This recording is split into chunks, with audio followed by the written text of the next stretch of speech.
خارجہ شاہ محمود قریشی 3 روزہ دورے پر چین روانہ ہو گئے۔ وزیر خارجہ ٹرائیکا پلس اجلاس میں شرکت کریں گے۔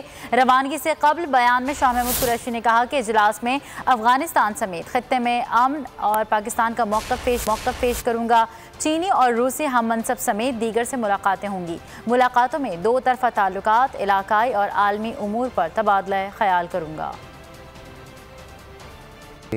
بہت سی اہم میٹنگز جو ہیں وہ ہوں گی، جس میں کہ افغانستان کے جتنے ہمسائے ممالک ہیں، جو پاکستان کا انیشیٹو تھا platform of the neighbours, اس کا تیسرا اجلاس ہونے چلا ہے، جس میں چین، پاکستان، ایران، افغانستان کے جتنے ہمسائے ہیں سینٹرل ایشین ریپبلکس، ان کے وزراء خارجہ ہوں گے۔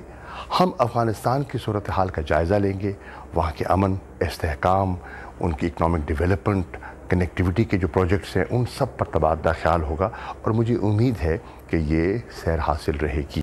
ایکسٹینڈڈ ٹرائیکا ایک ایسا پلیٹ فارم ہے جو ہم سمجھتے ہیں کہ کنسنسس بلڈنگ کے لیے اس نے بڑا اہم کردار ادا کیا ہے۔ تو اس میں امریکہ ہے، اس میں چین ہے، اس میں روس ہے، اس میں پاکستان ہے، افغانستان ہے، تو وہ بھی اس کا بھی ایک نشست ہوگا۔ سبسکرائب کریں اور بیل دبائیں تاکہ کوئی خبر رہ نہ جائے۔